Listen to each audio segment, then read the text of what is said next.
Mas, enfim, entrando no programa militar, porque eu gostaria até de deixar aqui um pouquinho desse entendimento. Eu sei que tem muitos policiais militares que ouvem o podcast, e eu gostaria que aqueles policiais militares que têm deficiência sejam atingidos por essa informação, porque é um trabalho gratuito, oferecido pelo CPB, não tem custo nenhum, e visa atingir justamente esses colegas que, por alguma razão, adquiriram deficiência, ou em serviço ou não. Nós atendemos, que foi o questionamento que o senhor colocou, atendemos não só militares, a gente atende também guardas civis municipais, atendemos policiais civis, policiais penais, todos aqueles que estão dentro das forças de segurança. Forças de segurança e forças de defesa, por exemplo, as 3 Forças Armadas. Bom, vamos lá, nada é acaso, né? Há um tempo eu fui convidado para participar de uma instituição, de um instituto, ok? Chamado Invicta. E esse instituto nada mais é do que uma força, ok? Tarefa aos agentes de segurança, Exército, Marinha, Aeronáutica, Guarda Civil Metropolitana, Polícias Militares, Polícias Civis do país todo. Bacana. O presidente era o Coronel Wiesler, da Aeronáutica de Guaratinguetá. Ele foi comandante lá em Guaratinguetá há muito tempo, da escola de aeronáutica lá em Guaratinguetá. Eu o conheci há mais ou menos 40 anos atrás, antes de eu ir para a América, e quando eu voltei, por fatalidade mesmo, né, através da pandemia, um médico me apresentou a esse grupo, que tinha um outro nome na época, chamado AABV, Associação Amigos do Bom Viver, presidido por esse coronel da Aeronáutica, né? E aí, assim que nos reencontramos por telefone, ele me chamou para ser o vice-presidente dele, ok? E aí eu assumi o cargo de vice-presidente dessa instituição, e os anos foram passando, e naturalmente hoje eu sou o presidente dessa instituição. Que bacana. Então você tem uma instituição agora para te ajudar, irmão, para fazer a coisa andar mais rápido. Eu já estava pronto para falar para o senhor, antes de acabar aqui, eu quero o contato. Pronto, já tenho o contato. Não, você tem o presidente na sua frente. Isso, vai ser... A gente atende Exército, Marinha, Aeronáutica, as guardas civis metropolitanas de todo o país, e o mais bacana ainda, a Polícia Civil também. Perfeito.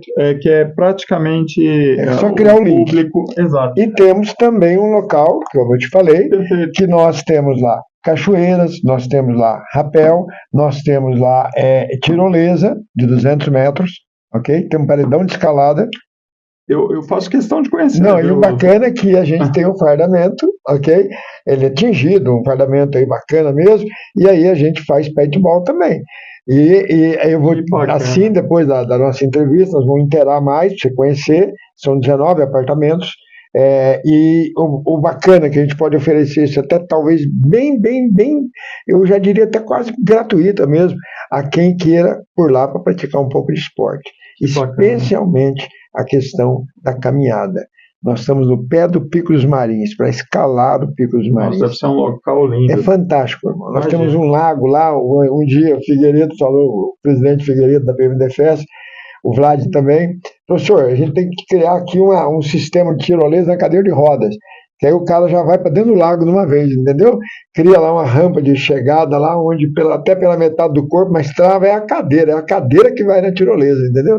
Então tem muita coisa que dá para fazer. Ótimo. Tem muita coisa. Eu gosto bastante, viu? Você está lidando com outro sonhador aqui. Ótimo. Vamos conversar. Nunca vesti farda, tenente, a não ser de escoteiro. Eu fui escoteiro. Que bacana. Sempre alerta. Sempre alerta. E aí, naturalmente, através do escotismo vem essa paixão, vem essa... E eu tenho fotos ainda como escoteiro lá no Pico dos Marins, com 10, 12 anos escalando o Pico dos Marins.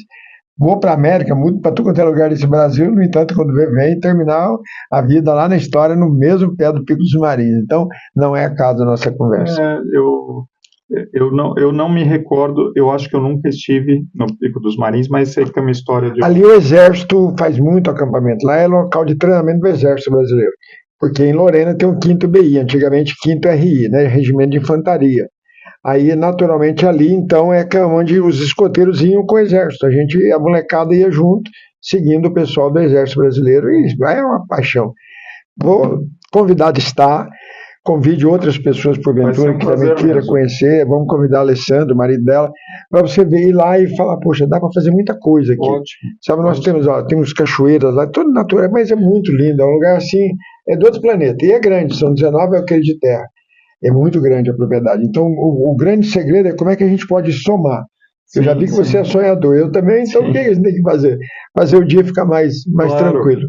Mas, enfim, né, sobre o programa, né, que eu até quero deixar aqui para todos aqueles que estão nos assistindo, que tiverem interesse, quiserem conhecer mais, se quiserem conhecer o centro de treinamento, como eu falei, nós temos diversas ações. Esse ano ainda teremos várias ações, estamos para abrir ainda hoje, se Deus quiser, eu acredito que vai dar certo, a gente vai abrir as inscrições para um dos maiores eventos que nós fazemos, que a gente chama de Camping Militar Paralímpico.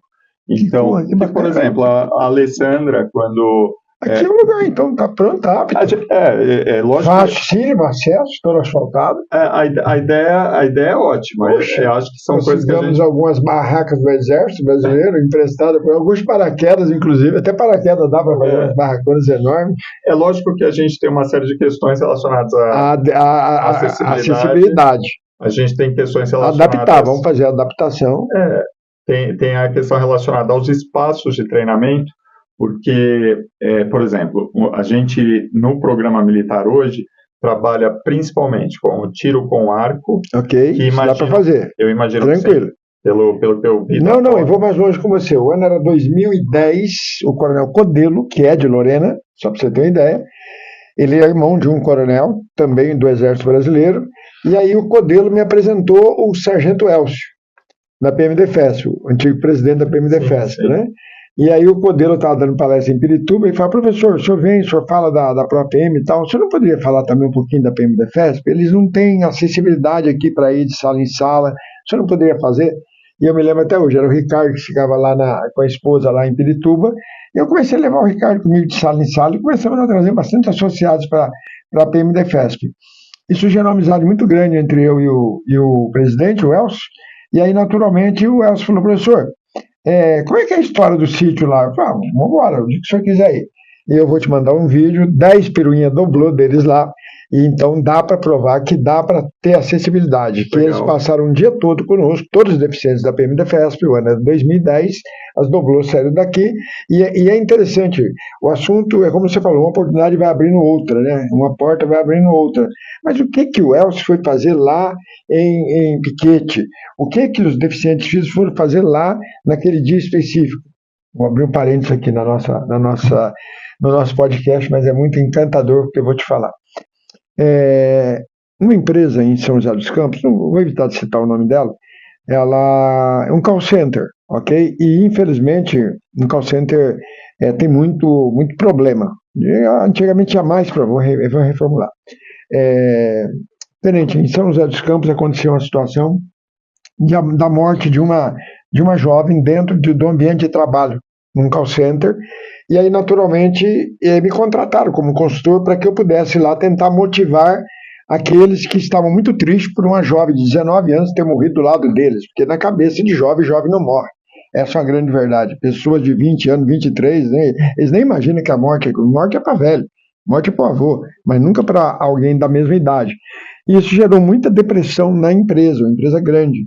Aí eles me contrataram e pediram que eu criasse um programa para que pudesse motivar e eles não pedirem para sair do emprego, porque muitos estavam pedindo para sair do emprego. Tá? Aí o resultado, eu falei: bom, bacana. Aí vim falar com o Elcio. Falei: Elcio, teria jeito de você ir até lá o sítio, porque o pessoal da empresa, um ônibus, micro-ônibus, vai aos domingos, leva 50 jovens para lá, e a gente tem tirolesa, rapel, pau. É bacana, mas eu queria uma palestra de alguém que superou, alguém que realmente viveu uma situação complicada. Você poderia ir? Ele falou: lógico que eu vou. Eu vou, mas não vou sozinho não, vou levar a minha equipe toda da PMDFESP, então as doblôs foram para lá, para que ele pudesse dar um testemunho de vida, ok? Por estar numa cadeira de roda devido a 2 tiros que ele tomou, né? Mas eu nunca imaginava o que viria após aquela situação. E aí ele vai para lá, e aí ele começa a contar lá na nossa propriedade como ele ficou deficiente físico. E a conversa estava indo boa, porque estava motivando as pessoas a entender que essas coisas acontecem. Mas aí ele começou a contar a outra história da vida dele, que pouca gente tinha conhecimento, que o filho dele, ok, havia desenvolvido a mesma doença que a esposa. A esposa havia falecido, ok, com ela, e o filho também estava com ela, essa doença, né? E aí, naturalmente, o filho havia falecido 3 semanas antes de quando eu convidei para estar lá motivando os jovens. Aí veio abaixo, tenente. Aí realmente não teve um que segurou a onda, porque como é que pode um policial militar, numa cadeira de roda por 2 tiros, ter a esposa morta, infelizmente por uma doença muito séria, um filho morto, o Júnior, 2, 3 meses antes desse evento, e estar lá levando motivação. Eu acho que esse é o ponto. É o que nós falamos um pouquinho antes, né? Como que as coisas podem ir acontecendo, e elas vão acontecendo para a gente poder ajudar outros. E quando você consegue desenvolver isso, depois vem então a própria filha dele, e ela guerreia até hoje, ela luta até hoje. É impressionante, eu convivo com eles, eu convivo com o Paulinho, com a esposa dele, eu sei o que eu vi lá. E ela não tinha nada, depois manifesta nela também. Então, realmente, Cavalli, não é para qualquer um.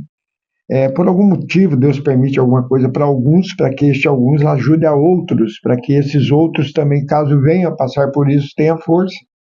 E tem uma palavra na PM muito bonita, chamada resiliência, né? Saber segurar a onda. E o senhor mencionando aí o seu Elcio, eu chamava assim, aliás, 2 pessoas muito bacanas que o senhor mencionou aí, o Coronel Codelo e o Sargento Elcio. Enfim, 2 pessoas muito queridas, Sargento Elcio sempre um grande exemplo, e, enfim, que ele esteja bem, né? E tenho certeza que está. Tem um netinho, hein? Tem um netinho. Ela foi para a China para se tratar na época, e na época ela volta grávida. Eu fiquei muito feliz. E ele teve muito bons anos de vida ainda para curtir o netinho, para